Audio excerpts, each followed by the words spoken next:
Time is just gone 19 minutes past 9 as we continue with the broadcast this morning right here on Salam Media. And for the next 45 minutes or so, we are going to be focusing on day two of the ICJ genocide hearing against Israel. We've got a panel discussion, panelists consisting of Israeli journalists, Gideon Levy, we've got Pamela and Ngubane, Moazzem Begg, Cage Outreach Director, is part and parcel of the panel. Now, yesterday was quite an interesting day. In fact, it was quite historic in more ways than one when South Africa presented their case at the ICJ at The Hague in Netherlands, and a number of issues that had basically come out of the hearing. The whole question surrounding genocidal intent received a lot of attention, and also just looking at some of the reaction coming through from right across the entire world with regard to South Africa. Many saying that it was a simple but a straightforward, quite a comprehensive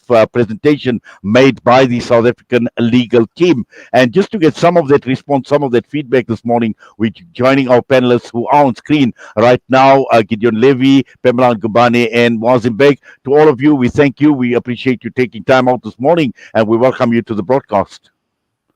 Thank you for having us. Yes, Gideon, right on top of the screen, and obviously I'd like to begin with you. And just to begin with, just to get a brief overview on what you observed yesterday that had taken place at The Hague and the South African presentation. I think it was a very, very impressive presentation, very based on facts, very factual. I think Israel will have a problem to challenge this presentation. I think the fact that South Africa is behind it, at least for me personally, has a special moral meaning. And I can tell you as an Israeli, to someone who was born here and never left Israel and has no intentions to leave Israel and fights here over human rights and equality for the Palestinian people, I can tell you that being an Israeli and listen to your presentation, to the South African official presentation, was not easy. It's a mixture of horror and shame and disgust even by all the descriptions, which are most of them, if not all of them, well-based in reality. And it was not an easy day for me. Thank you for that, Gideon. And Pamela, just to get your thoughts. Now, we've seen a lot of reaction coming from within South Africa, where many South Africans say that, they've never felt more South African. They've never felt more proud to be South African. They've never felt more proud to be human for South Africa, for a country like ours, as imperfect as it is, but doing what must be done. And I know there's been a lot of emotion coming through from South Africans themselves, just watching what had unfolded at the ICJ yesterday. Assalamu alaikum to you and to your panelists. Thank you for having me on. And greetings to our brothers and sisters in Palestine. Really, as a South African, I felt so proud yesterday listening to those very well put together submissions. And, it was like we were reconnected to Nelson Mandela and his words when he said that our freedom is incomplete without the freedom of the Palestinians. And those words have remained sort of like a touchstone for our foreign policy. We've never abandoned Palestine. And even when I was a Christian Zionist, that was one of our issues as South African Friends of Israel, where we said, these words of Mandela are out of context now. Hamas is a terrorist organization and all sorts of things like that, reflecting very much the Zionist perspective on the issue. But today, as a former Christian Zionist, I can understand what he meant, and that this fight that the Palestinians are fighting is not just their fight. It's the fight of all humanity against oppression, against imperialism, against apartheid, against racism. And we were reconnected to the father of our nation, Umadiba. And I think that, the sky is the limit now in terms of South Africa's leadership of the global South in seeking equality through these multinational fora like the United Nations. Yes. Now, Moazzem, you are in the United Kingdom, and some of the comments that have come through is what the global North, what the world, what Europe, what the United States of America, what the powers, the major powers around the world were not able to do, they were not able to achieve, South Africa has achieved. And just your thoughts on this particular aspect. Well, well, first of all, salam alaikum to everyone. And secondly, that actually I was in South Africa last week, and I had come from holiday with my family, and it was, the announcement was made while I was in South Africa about the intention to prosecute or to go to the ICJ. And I met with some people from the Muslim community who were very proud about what was happening, but they also did remind, and I think it's important for that reminder, is that South Africa has played a fantastically amazing, really important role in what's taking place. And that is needed. That word, that documentation, that detail that was given is needed on the world stage for people to hear. But one of the concerns is that its inability to do anything further, international community, I mean, in particular, to do anything further, and that's my fear. I was present in Bosnia when the genocide happened there, and I was trying to assist people. And in the end, it took force. It took a military force for intervention, after which the ICJ began the process of prosecutions in Hague also, which led to the arrest and the imprisonment of the people taking part in the genocide. Now, the genocide there was of 8,000 specifically in Srebrenica. Here we're talking about almost double, maybe triple that number. And I just am concerned about the enforceability of anything as terrible as genocide. Yes, and just to bring Gideon Levy back into the discussion. Now, Gideon, you made the point that Israel will be finding it very, very difficult to defend what was presented yesterday. And looking at just some of the key issues, genocidal intent, for example, what qualifies as genocide in terms of the UN, the Genocide Convention, but also at the same time, apart from the intent, South African immediate demands requesting that the ICJ move urgently, and also looking at some of the provisional measures that are necessary. And just to understand, when you say Israel will find it very, very difficult to defend what was presented, what actually stands out for you? No, I think that on the factual ground and on the legal ground, it will be very hard to prove that killing, assassinating, murdering over 23,000 people without 3 months, evacuating millions of people from the homes, and destruction in a scale that we never saw in Gaza, killing 8,000 children within 3 months, killing 100 journalists, killing 300 members of medical teams, you name it, killing hundreds of aid organizations employees. All this portray a devastating picture which cannot be denied. Now, about the intents, yes, there are a bunch of expressions of the most senior people in Israel, and South Africa brought them all yesterday, which showed that Israel had an intention to go for a mass killing, or at least it doesn't care if there is a mass killing, and some even encourage continuing the mass killing, and some very senior ones, and some wish to see the whole Gaza Strip exterminated. So what do you need more, I'm asking myself, in order to prove that this is genocide? It looks like genocide, it walks like genocide. I guess it is genocide. I'm not a legal expert. We will leave it to the legal experts and to the judges, obviously.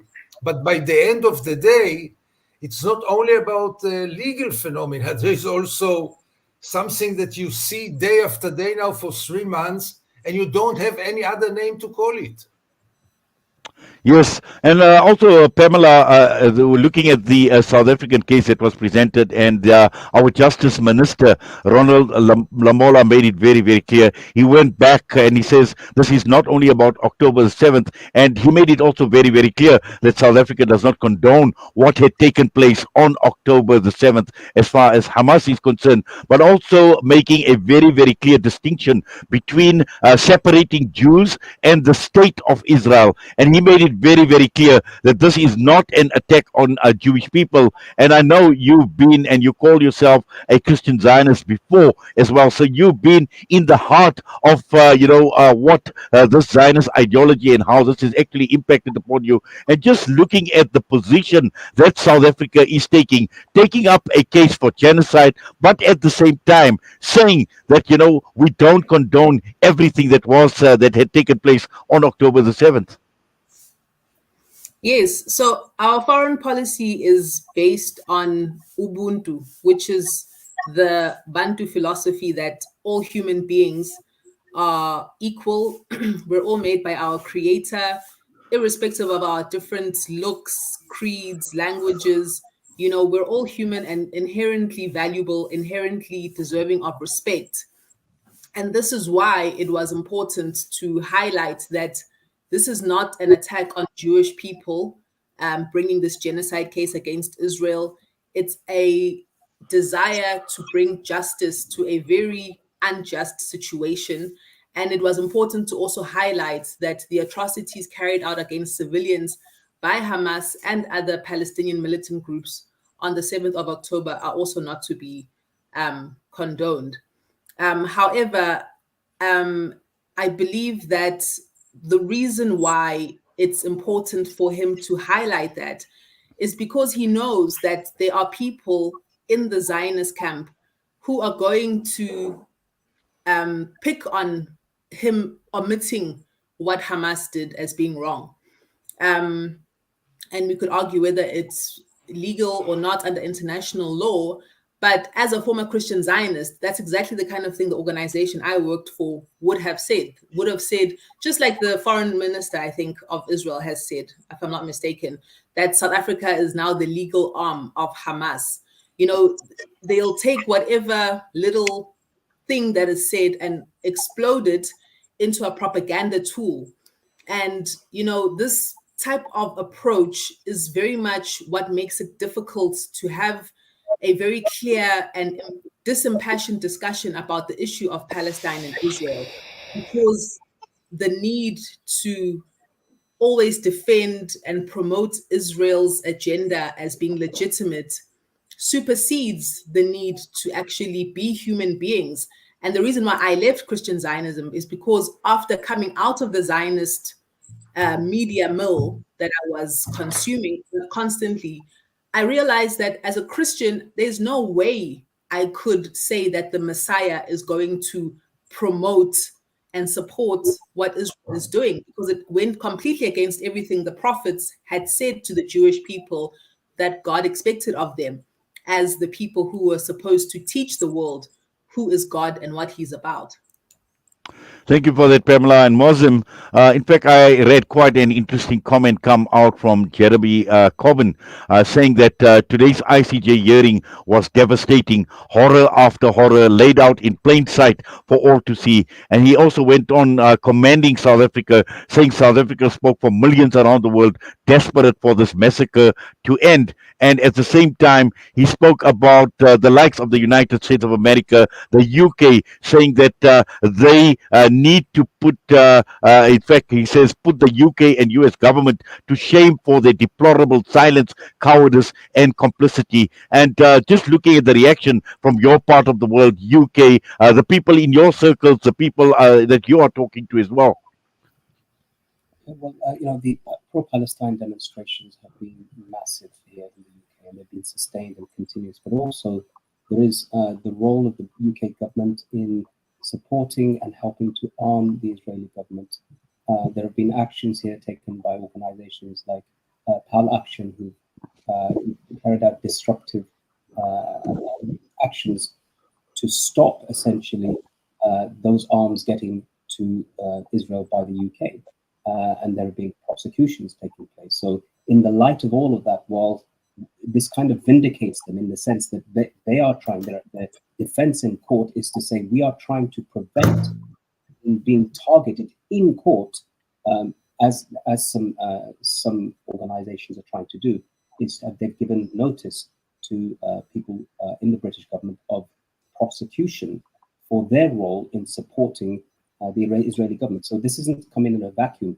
The fact that South Africa is doing this has sent a very, very clear message to the rest of the world, because South Africa knows, if any country knows, about how you internalize a problem and how you can resolve it, and on the world stage too. So, of course, Britain is definitely feeling ashamed, and so is the United States of America. And I guess we've already quoted and heard from what Nelson Mandela had said, but people like Malcolm X in the past had, and this tells you the age of this conflict is so old, that he spoke very, very, very clearly about the Palestinians back in 1964, explaining how the freedom of the Palestinians has been synonymized with terrorism. And that's why the moment you speak about Palestine liberation or resistance, immediately the term terrorism comes along. And I dare say today, when the Israeli government will speak, they will be speaking about the justification for genocide. And they will say, this is what Hamas did. And you see, if we were to go down that road, then Hamas, if they were to be put in the dock, they would say, well, this is what Israel did. And you see, you'd have a cycle of who did what. But you have to isolate this situation and say, has Israel done this, regardless of what happened on October the 7th? Because if that were the case, you'd have to apply that to Hamas or to the allegations, at least, regarding them. So in and of itself, we see that this is a genocide. And we had recently a convention here in the UK, which was just about what was taking place in China. And it was ruled at a public gathering at a people's tribunal that China was carrying out a cultural genocide against the Uyghurs in East Turkestan. Well, here now is a physical one taking place. And so Britain was happy to back that one, but it seems it's not happy to back this one. So I await the decision of this like everyone else. And I think people here are very, very keen to find and believe that there's going to be very, very little wiggle room for the Israeli government in this one. Yes, and Gideon, just talking about the Israeli response now, we've seen many comments come through. Pamela spoke about South Africa being accused as being the legal arm for Hamas as well. And also we've seen some very, very strong language coming through, as has been the case with the genocidal intent and the remarks that were made by senior political leaders within the Israel's political establishment and also the military establishment. And once again, we've seen Benjamin Netanyahu coming out with guns blazing, slamming South Africa's ICJ genocide case, talking about the hypocrisy of South Africa, screaming to the heavens. Now, these are very, very strong statements that are coming through, talking about South Africa, anti-Semitic statements coming through as well. Now, all of this at the same time, while maintaining the position that the IDF is the most moral army in the world. Yeah, Israel, like Israel is always blaming its critics with all kinds of allegations and never looks at itself. Maybe something is so wrong about ourselves, and not only our critics are so horrible and so terrible, but that's the method of Israeli propaganda for years. First of all, attack the critic, attack him, label him as an anti-Semite, label him as a liar, and so forth.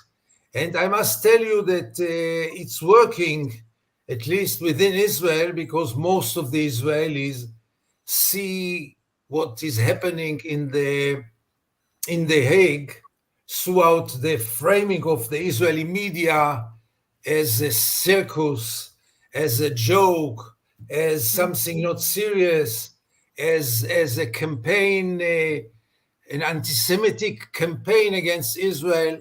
And no one, almost no one in Israel stops for a moment and asks himself, what does it mean that my country is being brought to the International Court of Justice with the accusation of genocide? Even this by itself should have shocked every Israeli, even the thought about it, even if Israel is totally clean. But the fact that we stand in this situation, I mean, 80, 90 years after the Holocaust, our Holocaust, we stand in this position. This should shake Israeli society, and unfortunately it doesn't, because the Israelis are always protecting themselves with all kind of walls of denial and of attacking the critics, and never looking upon themselves. Yes, Pamela, and perhaps you could just expand on what Gideon is saying, because you've obviously had a very a long and a close association, and I'm sure you understand exactly the type of people you were dealing with in terms of denial, in terms of lies, in terms of obviously attacking, at every given opportunity, attacking someone of being anti-Semite when he or she differs with your views. So Israel is a imperialist project. It's a colonial project. So Edward Said, when he was delivering his study of Joseph Conrad, he said the empire needs to make its imperialism sacred. It's like what they're doing is in service of God. And hand in hand with that, they have to dehumanize the people whose land and resources they are taking, so that they can justify what they're doing and make it seem extremely legitimate, and that they're purifying the world of the scourge of these barbaric natives in the service of God. And then in the case of Israel, like, for example, how Benjamin Netanyahu spoke about Amalek. But further than that, in the Bible, it also says that the name Israel that Jacob was given means the one who strives or contends with God and succeeds or prevails.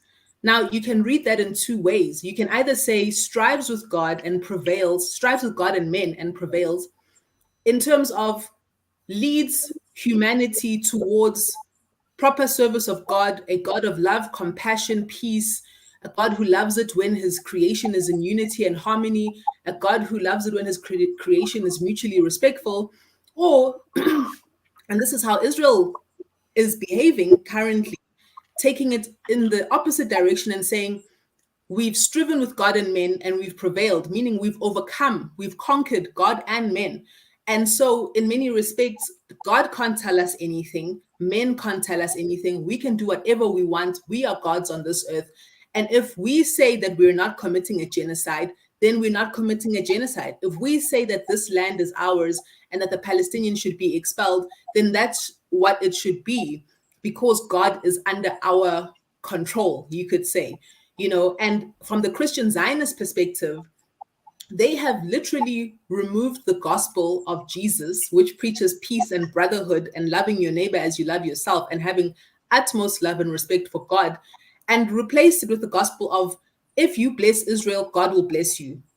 And if you curse Israel, and cursing Israel literally means criticizing Israel, God will curse you.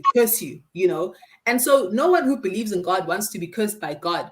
And so you have all these layers that Israel and its supporters have created, psychological layers that they've created against their critics. And they've put themselves in such a state of denial and entitlement that it's very, very difficult to convince someone that what you are supporting is actually so wrong, so evil, so reprehensible, and so inhumane, and that you should change tack, because they have indoctrinated themselves, they've indoctrinated the people around them that this is what God wants. And on top of that, for the Christian Zionists, there is a lot of money that comes to them for their work in support of Israel. And this they translate into, we are being blessed for blessing Israel. And this is what they also sell to nations across Africa, where a lot of 95% of the pastors in Africa don't even have sound theological training. And so they sell this God will bless you if you bless Israel. Bless Israel. Don't be like South Africa, who's cursing Israel. Look at them. They've got load shedding. They've got inflation. They're paying almost 30 Rand for a liter of petrol. Be like the DRC, who is now coming out of the mire because Tshisekedi was behind the accreditation as an observer for Israel at the African Union. And so I think breaking through these psychological barriers, which are built upon a distorted reading of the Bible, is extremely difficult. Thank you for that, Pamela. And just moving on to Moazzem. Moazzem, now, either way, whichever way the decision of the ICJ is going to go, and as I mentioned, today is going to be an interesting day to see how Israel actually responds to South Africa's submission and how they respond. But it is clear that the world is a very, very different place. And about 2 months ago, someone made a statement on a broadcast that I had hosted saying that what is taking place in Palestine right now is going to change the world. And we see the reaction right across the entire world, where we see large parts of the world standing and calling for the ceasefire, calling for an end to this carnage, the savagery, the brutality, the genocide that has been unfolding. And either way, whichever way this decision goes, it is open, it is clear for the world to see, and the world is going to be a very, very different place. I think, and I hope so. My first wife is Palestinian. We were married for 25 years, and I have 4 grown children. They are half Palestinian. They have no right to go to their homeland. They have no right to go to the homeland of where their grandparents lived their whole life until they were thrown out. So the connection to me has always been very, very close. But also as a child, I studied in a Jewish primary school called King David, and we grew up celebrating Pesach and Purim and Hanukkah, Yom Kippur, Rosh Hashanah, and so forth. And I'd always felt that the great Jewish religion was very special, especially as Muslims, with the connection we have to it. And yet, when I grew up and started to see things, I never understood. And as I said, I've been seeing this since I was a child, and many others have since they were children. They're far older than me. This is the first time we're seeing Israel being held accountable in our lifetime. It's a generational moment, and that accountability, I think, has come, as you said, it's across the board, it's across the world. I shared a platform just a few weeks ago with an Orthodox Jewish rabbi, and he said that Judaism has nothing to do with Zionism, and he explained that in very, very clear terms inside this mosque. He said, wherever I go in the Muslim world to this day, whether it's Morocco, whether it's Iraq, whether it's Iran or elsewhere, I'm welcomed as a Jew. People recognize me ultimately as a Jew, and they treat me with the utmost of respect. And he says, I'm astounded at that, because as a nation state that's built for Jewish people, Israel has been killing Palestinians for decades with impunity. And there are Holocaust survivors that I've met, that I've heard from, many of them, who have spoken out against the state of Israel and what it's doing, and they have been deemed anti-Semitic. There are Jewish organizations that are leading young people in the United States, who are leading the protests. They have been decided or designated as being anti-Semitic. So now that because of this wanton murder, terms that would have made sense before now no longer hold meaning if you use it so much and use it in a context where it doesn't apply, then you've rendered it essentially meaningless. And I think at the moment, the greatest enemy of Israel is Israel. One of the things the rabbi said to me, he said, the place in the world that is most unsafe for Jews is Israel. And I find that a shocking thing to say, because that's what's happened over the years, cumulatively. And this whole impunity, and I thank you for Pamela for explaining the role of Christian Zionism, because most people don't even understand that. There are Christians in Palestine. There are Christians in Gaza. There are 3rd century churches that have been struck and bombed, and the Christian Brotherhood around the world has simply abandoned Palestinian Christians. So it's the concept of Zionism has far outgrown any kind of brotherhood on a basis of Christian Zionism, of supporting Christian brothers. That they will literally abandon their own beliefs for the sake of defending Zionism. And I think that is now beginning to unfold across the world. Yes, and I just now would like to move on to what is about to take place in about just over an hour from now, Gideon, and looking at Israel and presenting its case this morning. Firstly, just your thoughts on the team that is representing Israel this morning. We know South Africa, the team was chosen very, very carefully. People have spoken very, very highly, and they've commended South Africa for the legal team that had did the presentation yesterday. Just your thoughts on the team and what is expected from the team this morning at The Hague. I don't know the team. It is headed by English professor of law, whose name I never heard, but it's my problem, I guess. I guess he's quite well known, but I don't know. I just know what will be the strategy, and the strategy will mainly be to describe all the atrocities that Hamas committed on the 7th of October, as if one atrocity justified another one. But this will be the line to show that the world is hypocritical by bringing only Israel to court and not Hamas. While Israel is a state claiming that it is a democratic state, part of the Western world, and Hamas is not a state and doesn't claim to be a democratic organization. But in any case, this will be the line. You will hear a lot about what happened on the 7th, quite horrible things, one should admit. And this will be the main weapon to show that after this, Israel had the right to protect itself, and protecting itself includes this mass killing, because, as they will say, Hamas is hiding among civilian population, because you cannot get into the tunnels without killing and destroying everything on the surface. And they will also say that they are doing anything possible to prevent mass killings of civilians, which contradicts the idea of genocide, because if you take all those measures to prevent killings, then you don't have intents of genocide. Will it convince the judges? Time will show. Thank you for that, Gideon. And just Pamela, your thoughts as well in terms of, what are you expecting today? Yes, I agree totally with Gideon. And the dehumanization of the Palestinians is going to be one of the things that are working in favor for Israel, because, the world has been so immunized from seeing Arabs and Muslims as rational human beings with a rational desire for freedom from oppression.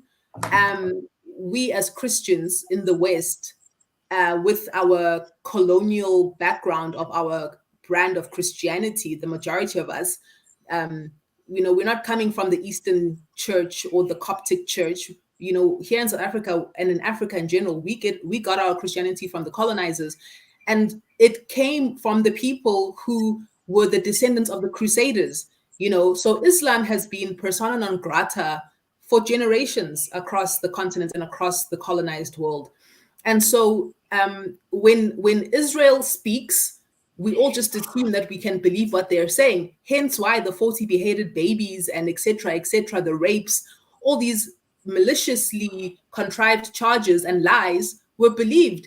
And yet Palestinians have to show us pictures of their dead babies for us to start to say, oh, maybe there's actually something wrong that Israel is doing to the Palestinians here.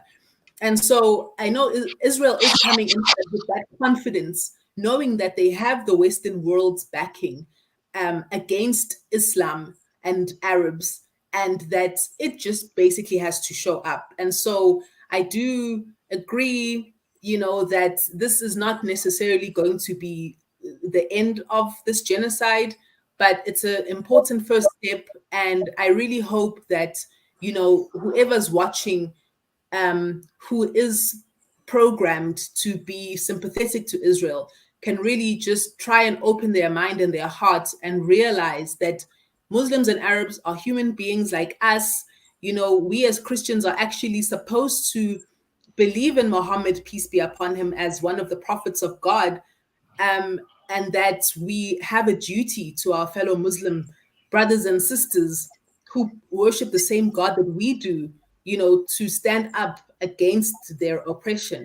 And I really sincerely hope that this is the beginning of many turning away from Zionism and seeing Israel for the imperialistic apartheid state that it is. Yes, to all the panelists, I just need to go pay a few bills. We're going to go for a quick air break. We'll be back in a minute.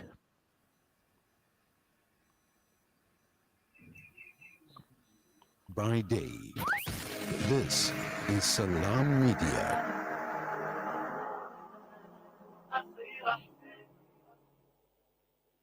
For a long time, we've lived in a centralized world where institutions held the all-important data and confirmed all transactions. Those times are over. Welcome to Libertas Group, a blockchain development company boasting an ecosystem that continually redefines the way we do business.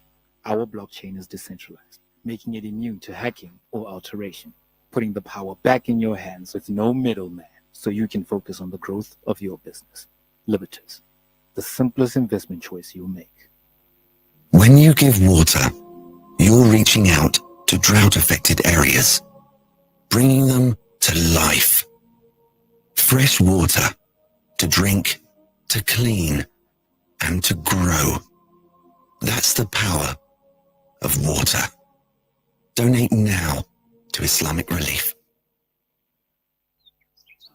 When the perfect blend of stylish decor, exquisite halal cuisine, and warm hospitality come together, it could only mean Al Bayt Lodge, your true home away from home. Al Bayt is the ideal heaven for families, business people, and tourists, with its 4-star family rooms and other luxurious facilities. Conveniently situated close to Port Elizabeth Airport, the beach, and other amenities, your stay will be truly unforgettable, as you'll be taking home lasting memories of the warm hospitality, the serenity and tranquility that Al Bayt has to offer. For reservations, call 041 583 6415 or visit www.albaytlodge.co.za. Help us ease the hunger burdens of those in need by donating to the Sanzaf Meals Project. For just 12 Rand, you can provide a freshly prepared meal to an individual, and with your commitment to a monthly contribution, we can reach out to even more communities and deserving individuals. Call us on 011-834-6046 to learn more about this life-changing initiative. Sanzaf, changing lives through development and relief. Rejuvenating media day by day. This is Salam Media.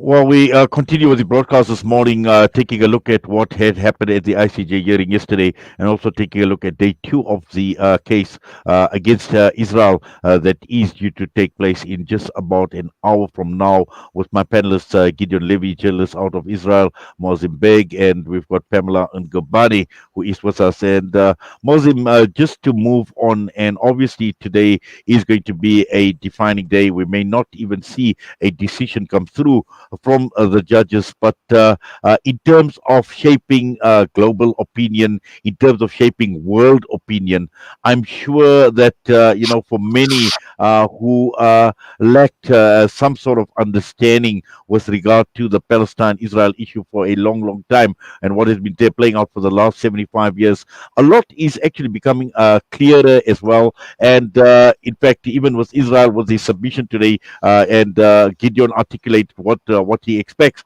in terms of Israel and the response, which is going to be, fighting for their own survival, what had taken place on October the 7th, the victim mentality, all of that at the end of the day. And also some are saying it's also about abusing the Holocaust. But a lot is actually starting to appear a lot more clearer. It is a lot more apparent. And I'm sure with the eyes of the world on what is going to take place today at The Hague, we are going to be in a better position, or in a better picture, to get a clearer picture and an understanding of what is taking place.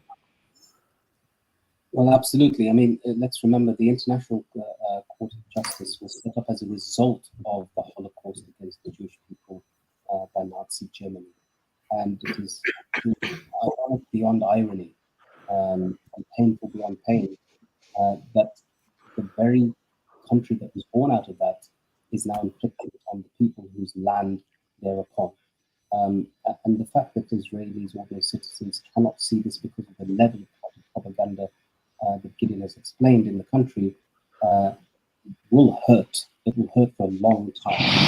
The name Israel, henceforth, if the decision is made that genocide is taking place, will be forever associated with genocide.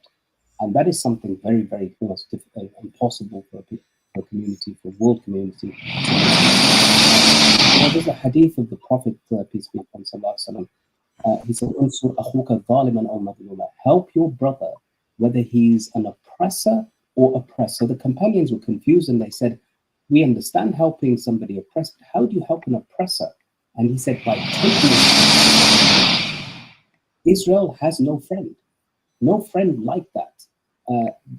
The United States, the United Kingdom, the EU, all support Israel in its oppression, rather than being that friend and says, "Okay, I'm going to take your hand and I'm going to stop you. I'm going to hold yourself to account." And so, truly, I will say, Israel has people who have vested interests from outside, but they have no proper, meaningful friends. Because if they did, they would have cared about how Israel's standing in the world would be as a result of this. And so Israel now in the International Court of Justice will be making the case, and as has been said, demonizing the Palestinians, but they won't be able to escape the intent, because intent is probably the hardest thing to show in most cases of genocide. But here, it's right from the top, from Netanyahu to the military personnel to ministers for agriculture and culture and soldiers, and a soldier who took part in the Nakba himself, coming back 90 as a 95-year-old man dressed in military fatigues, saying, "Spare no one, kill them all, flatten this land." And it's all on video. It's all visible. It's all done blatantly, flagrantly. So I think the case for the intent that would be very difficult to show is easy to show, and therefore I don't know how Israel is going to wiggle out of this. Yes, and just as we wrap up, just going around the panelists as well, Gideon, just to get some final thoughts from you, and also in terms of, we know there is a huge international interest, and I'm sure there is a huge interest out in Israel as well. What are some of the expectations from people in Israel as far as this particular case is concerned? And, how do you see this actually playing out, and how is this likely to even impact the political dynamics that are playing out in Israel? As usual, there is a huge difference between what most of the Israelis think and what I think. And obviously, it's much more important what the average Israelis think. And I can tell you that they try to see it as a small disturbance, but they don't take it too seriously. The denial is working as usual. They can't see the world taking sanctions against Israel, and maybe rightly so, because we always have the American veto to save us, or at least to save us in the eyes of most of Israelis. So I can't tell you that Israelis are too concerned about it, but I think that gradually, but very gradually, things are sinking, things are being digested, and this whole appearance in this international respected international court as someone who is suspected in the most horrible crimes in international law. Let's remember, genocide is the most horrible crime in the international law. Nothing like this. So it must have some effect on Israelis, even though they deny it, and on the surface you will hear that we are not worried. Anyhow, the whole world is against us. Anyhow, the whole world is anti-Semite. They all hate us. South Africa is a terrible place. South Africa is hypocritical, as you mentioned, and so forth and so forth. And finally, something must also be absorbed from this experience. The question is obviously how will it go on from here? Because if after those 2 days of discussions, there will be no orders, temporary orders to Israel, and then they will start a procedures of years, then again, it will be put aside. And when time will come, we will see. The thing is that Israelis are not totally aware to the consequences. There can be many consequences to this procedure, to this process. And by the time now, Israelis still deny it. Thank you. And just see Pamela is back with us. Pamela, we lost you there for a minute, but I don't see Pamela on screen. We're going to try and get hold of her once again. But Moazzem, just some final thoughts from you. I thought that we'd never see the day that Israel would be held accountable, even in a court that cannot enforce anything in terms of prosecutions. And this is because of the time and place we're in. We're at a time of social media. Everybody sees everything, even if mainstream media, much of it was at least silent in the face of a lot of Israel's crimes. Citizens have allowed much of the information to come through, and that some of that was presented at the ICJ yesterday by South Africa. We are in an ever-changing world. The younger populations of the world have no great memory of the continuous wars that have been taking place in Israel, but they see what's happening now, and they do not like it, and they don't want to be associated with it. And I dare say, even young Israelis at some point will by necessity be connected to the rest of the world through travel and through interaction on social media. They themselves will also want to distance themselves from what their country is doing. And so, as I said, the greatest enemy of Israel at the moment is Israel. And the rest of the world simply needs to document, needs to push, needs to evidence, needs to hold to account, as it is doing. And I think no other country is leading that way in that regard in South Africa, and that is a credit to me. Well, shukran for that. And Pamela, the last word from you. Thank you. Yeah, I agree totally with Moazzem, what he's saying, that Israel, is its own worst enemy now. And I think the global South needs to also start to become much more independent in how it contends with the issues that are assailing the people of this world. For too long, we have been waiting, for imperialists and colonialists to have a change of heart. And despite, the Nobel Peace Prizes that they've given to Chief Albert Luthuli, Nelson Mandela, Desmond Tutu, acknowledging these great peacemaking African people, nonetheless, it doesn't translate into them seeing us as equal human beings. And it's not just about race, it's also a class thing, because they don't see their own people in England as valid human beings. That's why they can impose all sorts of horrendous austerity measures on them, destroying their economies. Like in America, how they allowed the banks to strip the economy of that country during the financial crisis, leaving Americans, military veterans even, homeless and destitute. And so I think the Ubuntu principle that we are basing our foreign policy on as South Africa needs to really be promoted at a grassroots level across the world. The similarities that we all share across the global South and the global North and the disenfranchised masses of those countries need to be brought to the forefront.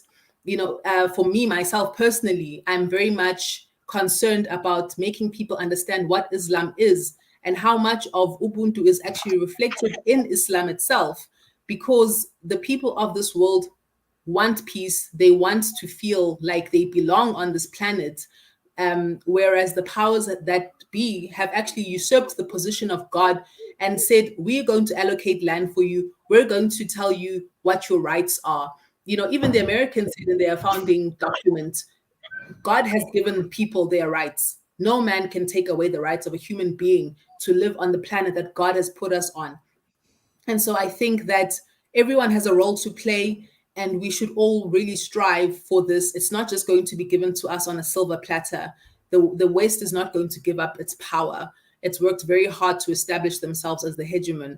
And so this is a big fight, and I really hope people are inspired by what's happening at the ICJ, and that they will take the lead as they have. And it's really heartening to see, especially in the West, people standing up for the rights of the people in the global South. Well, thank you for that, and also to you, Gideon Levy, Moazzem, Begg, and Pamela Ngubane. We thank you. We do appreciate you taking time out this morning. And as I said, all eyes on The Hague this morning in just under an hour from now. To all of you, we appreciate your time. Please be safe. Please take care. And the Almighty keep you blessed. Thank you very much.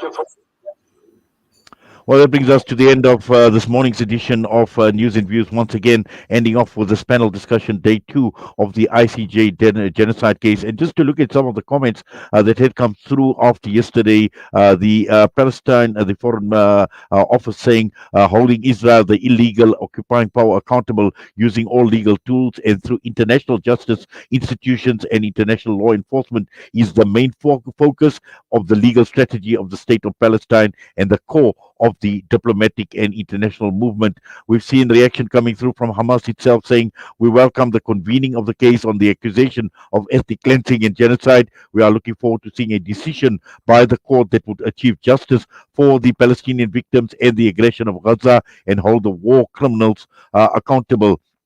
The U.S. Secretary of State, Antony Blinken, saying that the U.S. believes South Africa's genocide submission against Israel distracts the world from important efforts for peace and security. The Foreign Ministry out of Israel saying today we witnessed one of the greatest shows of hypocrisy in history and a series of baseless and false claims. South Africa ignoring the fact that Hamas terrorists infiltrated Israel, murdered, executed, massacred, raped, and kidnapped Israel citizens just because they were Israelis in an attempt to carry out a genocide. And also looking at some of the other reaction coming through, we have seen the reaction coming through from the South African Jewish Board of Deputies, but also the German foreign minister saying that it is a fact that genocide preconditions the intention to destroy or partly destroy a group because of their nationality, ethnicity, race, and religion.